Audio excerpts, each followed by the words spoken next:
नमस्कार. आज आपण एका वेगळ्या संकल्पनेवर बोलणार आहोत, स्वामी संदेश. हो. आपल्याकडे स्वामी संदेश, अंतःकरणाचा आवाज, आत्म्याची दिशा यावर आधारित काही विचार आहेत. बरोबर.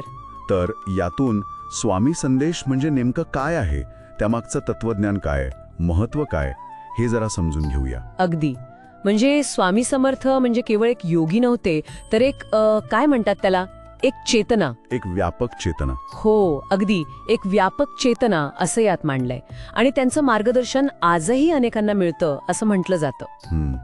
तर स्वामी संदेश म्हणजे स्वामींकडून मिळणारी एक प्रकारची अंतःप्रेरणा किंवा दिव्य सूचना. हो, दिव्य सूचना, जी भक्तांपर्यंत कधी स्वप्नातून, कधी विचारांमधून किंवा चिन्हांमधून पोहोचते. अनेकांचा तसा अनुभव आहे. ही कल्पनाच खूप म्हणजे इंटरेस्टिंग आहे. पण मनात येणारा प्रत्येक विचार किंवा स्वप्न तो स्वामी संदेश आहे हे कसं ओळखायचं? काही वेगळेपण असतं का त्यात? हो, नक्कीच. म्हणजे काही मार्गदर्शक तत्व सांगितली आहेत, जसे की स्वप्नात अगदी स्पष्टपणे स्वामींचं दर्शन होणं. अच्छा. किंवा कधी कधी काय होतं, आपण पुस्तक वाचतोय आणि अचानक आपल्या प्रश्नाचं उत्तर त्या पानावर मिळतं. अरे वा. हो. किंवा कुणाच्या तरी बोलण्यातून आपल्याला नेमका संकेत मिळतो. किंवा अगदी संकट काळात मनात अचानक एक स्थिर आणि स्पष्ट विचार येतो बघा. हो, येतो कधी कधी. तर ते सुद्धा संदेशाचे एक रूप मानलं जातं. अच्छा. म्हणजे हा काही नेहमी शब्दांनीच येतो असं नाही? नाही, अजिबात नाही. एका अनुभवाचा उल्लेख आहे इथे की आर्थिक अडचणीत असलेल्या एका भक्तानं स्वामींना मदतीसाठी विचारलं आणि लगेचच हो, एका ओळखीच्या व्यक्तीकडून नोकरीसाठी विचारणा झाली. बरोबर. यालाच स्वामी संदेश मानलं गेलं. म्हणजे हे किती थेट असू शकतं. बरोबर. अगदी. आणि इथेच स्वामी संदेशाची काही वैशिष्ट्ये दिसतात. हा संदेश कसा असतो तर अव्यक्त असूनही सुस्पष्ट. अव्यक्त पण सुस्पष्ट. हो, म्हणजे शब्दात नसलं तरी त्याचा अर्थ थेट कळतो. मनाला एक प्रकारची शांती देतो तो. अडचणीच्या वेळी मार्ग दाखवणारा आणि सगळ्यात महत्वाचं म्हणजे आपला विश्वास अजून घट्ट करणारा असतो. म्हणजे चुका टाळायला पण मदत होते. हो, तसेही एक मार्गदर्शन मिळतं असं म्हटलं जातं. बर. मग हे संदेश वेगवेगळ्या रूपात येतात का? म्हणजे स्वप्न तर झाली, अजून काही मार्ग आहेत? हो, नक्कीच. म्हणजे आपण बघितलं की ते शब्दांशिवाय असू शकतात, पण ते कशातून येतात याचेही काही प्रकार सांगितले आहेत. एक तर अर्थातच स्वप्न संदेश. हो. दुसरा प्रकार म्हणजे मनातील प्रेरणा, म्हणजे अगदी आतून, अंतःकरणातून आलेला स्पष्ट विचार. अचानक येतो तो. हो. तिसरा आहे चिन्हात्मक संदेश, म्हणजे पुस्तक, गाणं, एखादं चिन्ह किंवा कुणाच्या बोलण्यातून. अगदी कुणाच्या तरी बोलण्यातून मिळणारा संकेत. आणि चौथा म्हणजे अनुभवजन्य संदेश, म्हणजे एखादी घटना घडते आणि त्यातून आपल्याला शिकवण किंवा दिशा मिळते. अच्छा. म्हणजे हे संदेश मिळवण्यासाठी भक्ताने काय करायला हवं? काही विशिष्ट साधना किंवा पद्धत सांगितली आहे का? सगळ्यात महत्वाचं काय ना, स्वामींच्या प्रती एकाग्रता आणि पूर्ण श्रद्धा.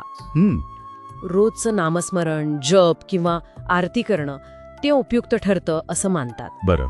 अडचणीच्या वेळी स्वामींना मनातल्या मनात प्रश्न विचारून शांत राहायचं, उत्तर योग्य वेळी मिळतं असं म्हणतात. पण या सगळ्यात महत्वाचं काय? दृढ विश्वास, शंकेला अजिबात स्थान नाही, पूर्णपणे समर्पित होणं गरजेचं आहे असं या विचारांमध्ये सांगितलं आहे. आणि स्वामींचं काही प्रसिद्ध संदेश जे आपण नेहमी ऐकतो, जसं की भिवू नकोस, मी तुझ्या पाठीशी आहे, हे याच संकल्पनेचा भाग आहेत का? निश्चितच. कारण हे तर अनेकांना खूप बळ देतात. अगदी.